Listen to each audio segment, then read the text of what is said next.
میرے عزیزوں، اب ہمیں تقریروں کے اعتبار سے کوئی ایک مقرر، ایک خطیب سمجھ کر کے ایک ٹرینڈ کے حساب سے مت لو.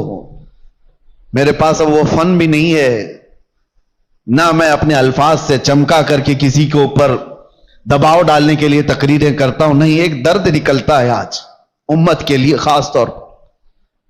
بہت جلدی وہ دن بھی آ جائے گا، شاید اعلان ہو جائے کہ ہم بھی مر گئے، دنیا سے نکل گئے. جتنے دن ہمارے باقی رہ گئے، کبھی یہ خیال آتا ہے کہ بارگاہ مصطفیٰ صلی اللہ علیہ وسلم میں جانا تو طے ہے، مرنے کے بعد قبر میں منہ دکھانا تو طے ہے. اگر وہ نبی پاک صلی اللہ تعالی علیہ وسلم ہم سے پوچھیں کیا تو اس جگہ سے آ رہا ہے جہاں سے صبح سے شام تک مجھ کو گالیاں دی جاتی تھی؟ کیا تو اسی محلے سے آ رہا ہے جہاں لوگ ماں اور بیٹیوں کی عزت بھول چکے تھے؟ زنا اتنا عام ہو چکا تھا کہ جانور بھی اس طرح کا جوڑا نہیں کھاتے. گھر گھر آج محفوظ نہیں ہے. لوگ بیٹھ رہے ہیں آج ہمارے پاس آ کر کے حیرت ہوتی ہے کہ زنا کے معاملات کو حل کرنے کے لیے بیٹھتے ہیں تو رونگٹے کھڑے ہوتے ہیں، کلیجہ منہ کو آتا ہے. باپ بیٹی کو لے کر بیٹھا ہے، دوسرا باپ بیٹے کو لے کر کے بیٹھا ہے.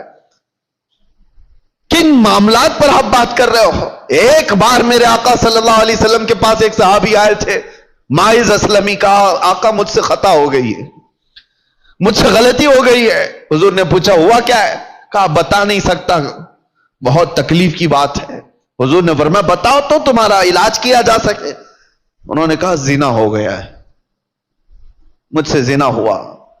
حضور نے اپنا چہرہ پھیر لیا، چہرہ سرخ تھا میرے آقا کا، لال ہو گیا. کہا جاؤ تم. وہ صحابی دھاڑے مار کر کے رونے لگ گئے. تجھ سے جو منہ چھپاؤں تو کروں کس کے سامنے؟ میں جاؤں تو پھر کہاں جاؤں؟